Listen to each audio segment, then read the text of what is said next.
ইসলামের নামে যারা মুনাফিকি করে এরকম সংগঠন ইসলামী আন্দোলন বাংলাদেশ বিশ্বাস করে না। ইসলামী আন্দোলন মুখেও যা বলে কাজেও তা করে। ইসলামী আন্দোলন কি চায়? আল্লাহর জমিনে আল্লাহর হুকুমত চায়। ইসলামী আন্দোলন বাংলাদেশ কি চায়? আল্লাহর জমিনে শরিয়া আইন বাস্তবায়ন করতে। ক্লিয়ার কাট কথা, ক্লিয়ার কাট কথা। কোন আমেরিকা রক্তচক্ষু, কোন ভারতের রক্তচক্ষু ইসলামী আন্দোলন বাংলাদেশ ভয় পায় না।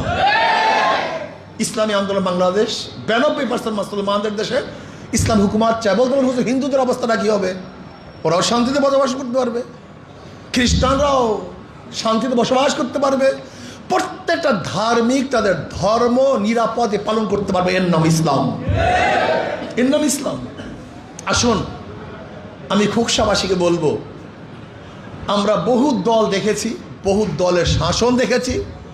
এবার আমরা সমৃদ্ধভাবে সবাই মিলে ঝিলে ইসলামী আন্দোলন বাংলাদেশে অংশগ্রহণ করি। রাজি আছেন ইনশাআল্লাহ?